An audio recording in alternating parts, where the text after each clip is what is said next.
Ola nitohy tamin'ity androany ity kosa mofo ny fivoriana tsy ara-potoana ny antenimieram-pirenena raha toka tamin'ny talata teo no nisokatra tamin'ny fomba ofisialy izany sy mbola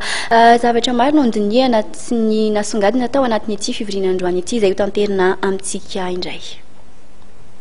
Ny vorona napaka momba ny fandaram-potoana amin'ny fivoriana tsy ara-potoana amin'ny bromaharitry ny antenimieram-pirenena androany. Araka ny tapahan'izy ireo dia isan'ny fivoriana azon'ny rehetra hatrehany raha pitso 20 aprily 2024. Anisan'ny hodiniana ao anatin'izany ny fananganana ny komite ad hoc hijery ny fitsipika anatin'ny antenimieram-pirenena. Araky ny avany amin'ny tolotra avany amin'ny conseil des ministres dia nisy ny fivoriana tsy ara-potoana izay ataon'ny solombavambahoaka zany nanomboka tamin'ny alarobia 13 teo 13 ny volana aprily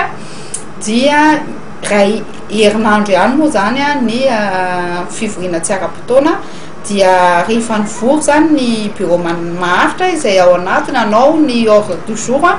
dia rapito zany misy ny séance plénière zany izay atao manomboka rapitso amin'ny folo ary isy ihany koa ny fananganana ny commission ad hoc izay andinika an'io règlement intérieur io kanefany nisy ordonnance zany izay navoaka ny ACC dia mbola mety ho jerevana ihany koa zany ordonnance zany satria mahakasika ny assemblée nationale izy io izay hafahafa ihany hoe misy ordonnance ny assemblée efa misy efa mitsangana kanefa misy ordonnance izay avoaka ny ACC zany dia mbola ho jerevana eo koa io satria tokony hodiniana ihany koa zany ao anatin'izay fandiniana ny règlement intérieur izay.